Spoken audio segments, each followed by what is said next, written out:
Hello everyone. It is around the year 1850 and Russia has a colonial presence in North America through Alaska. The Russians are facing losses through their occupation of Alaska, and their fur trading business in Alaska is not producing any profits either. Also, in the early 1860s, Russia realizes it might lose the Alaskan territory to Western powers. At the same time, Russia is in desperate needs of funds to secure its eastern border. So Tsar Alexander II decides to sell Alaska to gather some funds.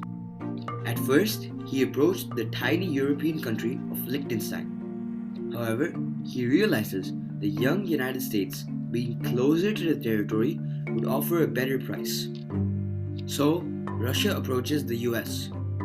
Russian Minister to the United States, Edward de Stockel, negotiated on behalf of Russia.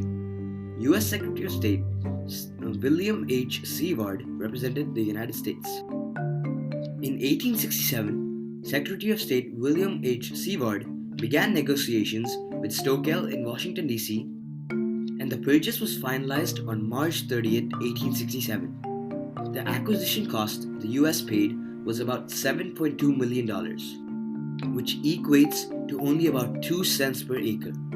However, not all were happy with this deal. The people against this deal argued that this purchase was just an extravagant and wasteful expenditure.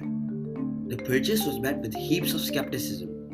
People called the purchase the Seward's Folly or the Seward's Icebox. The purchase also faced tough opposition in the US Congress as well, but was eventually ratified by Congress. The public reaction to the purchase was mixed, with many questioning the wisdom of spending a significant sum of money on what was perceived as a remote and barren land.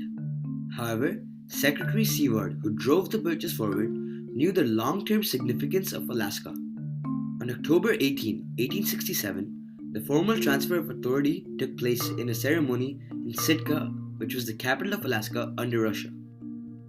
Quickly, Alaska's prominent economic value became apparent. Gold was discovered in the late 19th century, with many other valuable resources including timber, minerals, and fishes.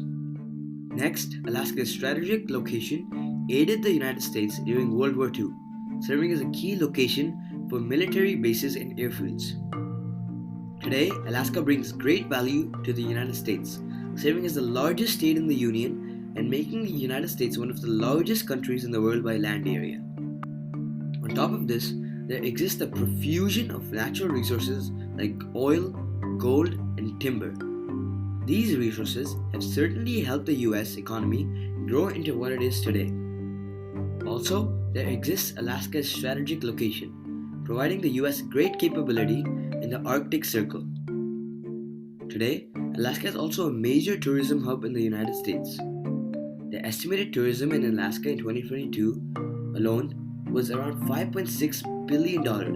However, despite these lucrative positives of the Alaska purchase for the United States, some negatives still exist.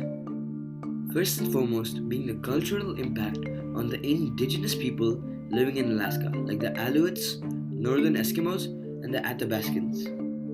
The intrusion of settlers and new governance has had adverse effects on the ways of life and the traditions of the natives. Next are the environmental concerns on resource exploitation in Alaska. The extraction of many resources like oil and timbers has certainly had a negative impact on the environment. The many industries set up there have also raised concerns about the stability of nature. Lastly, the purchase has also had an impact on wildlife. Due to human settlement and industrial activities, the local wildlife has been heavily impacted, and many species are under threat.